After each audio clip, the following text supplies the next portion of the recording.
He asked if I read what I read or what I, is there any other sort of voice or insight that I read when I was writing this book. I think it's sort of difficult for me to read other fiction sometimes, because I think a lot of writers don't like to admit this, but no matter what you're reading, sometimes it sort of creeps its way into your own voice. So I think when I was writing this, I was actually reading a lot of true crime novels. I mean, true crime, not novels, but nonfiction books. And I'll read things like poetry. And then I tend to have like my 4 or 5 favorite authors as kind of like the mainstays that if I need sort of inspiration or something, I'll go back to, Flannery O'Connor or this writer, Joy Williams is one of my favorite writers. And, reading one of her stories always sort of makes me want to go write something brand new. Yeah. It's almost like a tying to that of what you think of In Cold Blood, which was all set in Kansas.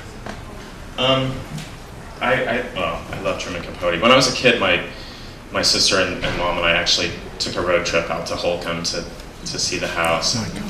It's just a boring little Kansas town, but it's actually a lot similar to where the town where I grew up. Very small. There's 700 people in my town. I was one of 25 people in my graduating class, and, but we didn't have a murder like their town did, so we're not as well known. Yeah. How do you think you overcame your writer's block?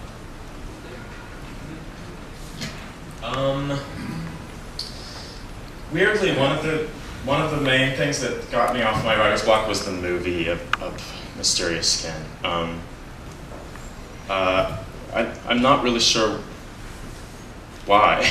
I think it was easy for me. Let me just turn this off. I think it was easy for me to write my second novel because my first book had done, reasonably well, and then my second book was kind of a disappointment, and I don't know, I would get letters from people saying like, I loved your first book and I hated this one, and I don't know. For some people maybe that puts a spark under their ass and makes them want to write again, but for me it was, I don't know, I'm one of those people who reads every single Amazon review, and it might have 20 great lines and then it'll say but the word on page 42 was wrong, and I'll spend 2 days in bed thinking about that one line. So I don't know. I feel like when you have a period of inactivity, the longer you are inactive, the worse it gets. There's some saying that if you leave your art for 1 day, it leaves you for 3, and I sort of believe that, and I just feel like I left my art for 1 year and it left me for 10. But then, the movie started happening, and it was really inspiring to know that there was a producer and a director and these actors and that were inspired by something I'd written, and they stayed really true to the book, and I was really, really happy with what they did, and I became really good friends with all of those people, and it made me want to create something again. So yeah, that was actually kind of the main reason. Yeah. Hey, Scott. Hey. Do you have advice for aspiring writers and for writers who've written but maybe not been published yet? Don't do it. I just feel like every year there's more and more people who want to write and less people that read. It's really sad, but true. As evidenced by bookstores closing, and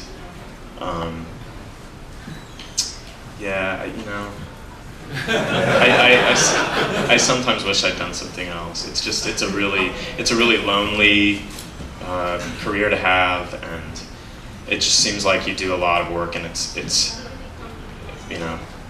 very little rewards. And I shouldn't even be griping. I mean, there's lots of writers who have it worse off than I do. So I don't know. That would be my advice, though. Make a film. You can still get it in a movie.